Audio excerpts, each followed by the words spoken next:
Boys, have you ever wondered how the footballing philosophy known as Tiki-Taka, once revolutionary, fell out of favor only to make a stunning comeback? Join us as we unravel the intriguing paradox of Spain's resurgence with their iconic Tiki-Taka style at prestigious sports. So stay tuned and imagine a football dynasty spanning over 16 years, where Spain's iron grip on possession in 136 consecutive matches has finally loosened. But this isn't a eulogy for their possession-based golden era.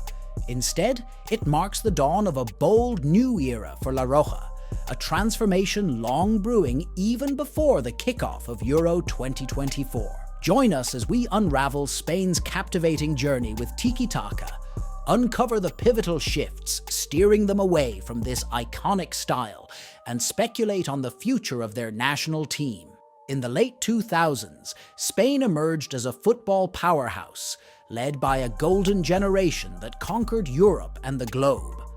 With European titles in 2008 and 2012, plus the coveted 2010 World Cup, their mastery of possession-based play, Tiki-Taka, was nothing short of revolutionary. Rooted in the flair of Johan Cruyff's Barcelona, perfected under the stewardship of Pep Guardiola, Spain's dominance mirrored Barca's peak years. Vicente del Bosque elevated this style with a midfield orchestra featuring Sergio Busquets, Andrés Iniesta, Xavi Hernandez, and talents from Real Madrid and Manchester City.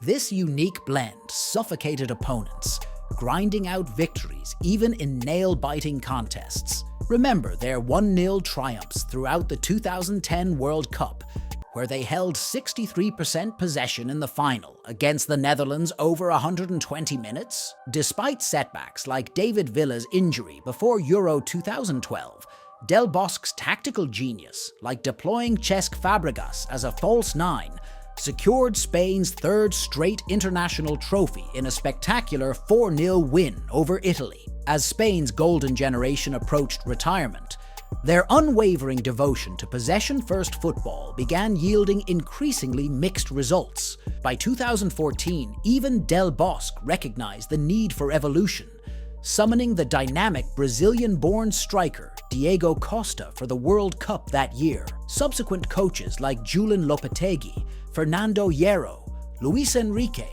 and Robert Moreno echoed the call for modernization, advocating for more verticality and pace in Spain's attacking play.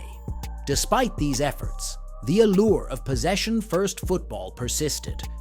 However, as Spain's Tiki-Taka dominance peaked, opponents uncovered a potent antidote.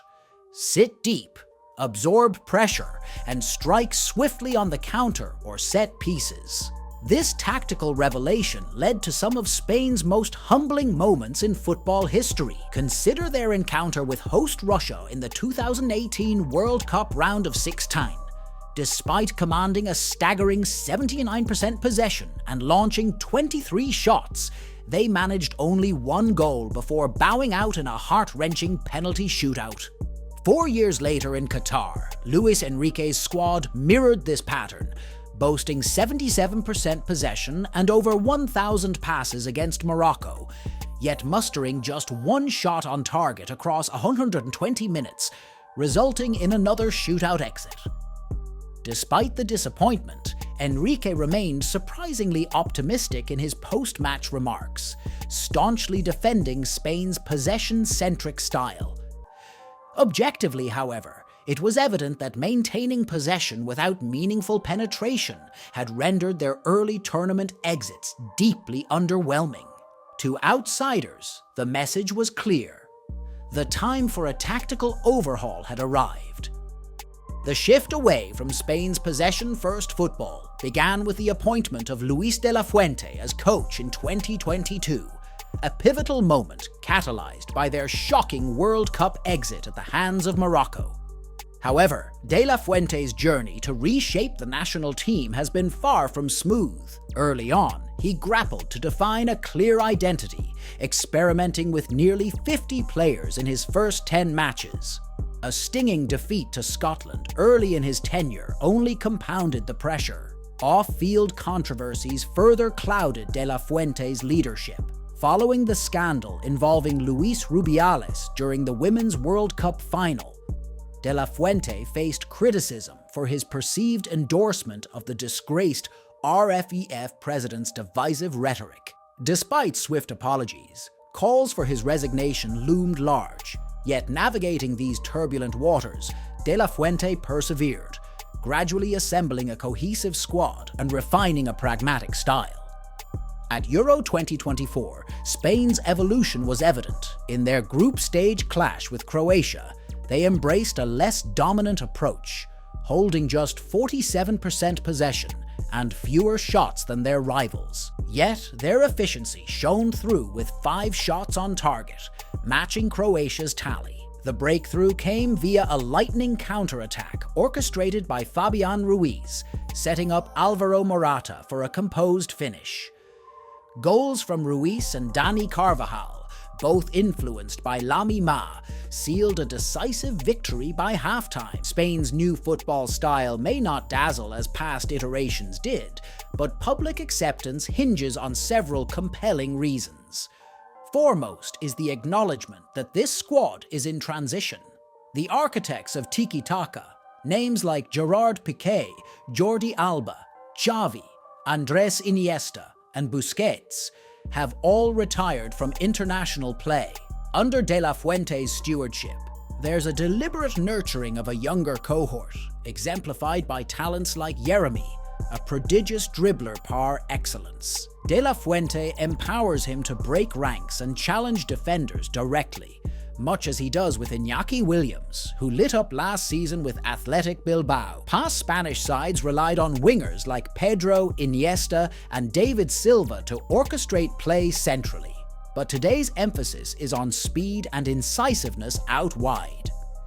This strategic shift is embodied by Alvaro Morata, a pure target man whose decisive goal against Croatia showcased his ability to stretch defenses, draw multiple markers, and repeatedly penetrate the box, evidenced by Spain's 9 crosses, one of which set up Carvajal's goal.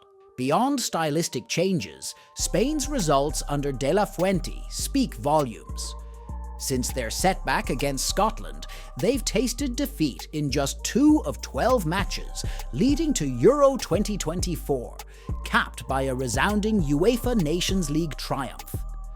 Notably, the team maintains formidable ball-playing prowess, particularly through midfield maestros like Rodri, Fabian Ruiz, and Pedri.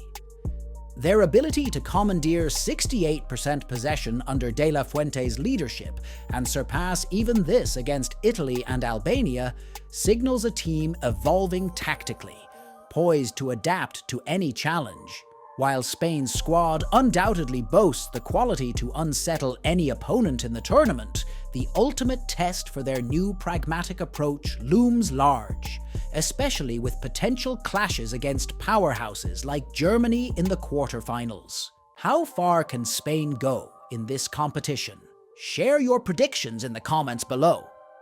If you found this analysis intriguing, don't forget to hit the like button and subscribe to Prestigious Sports for more captivating football news and insights.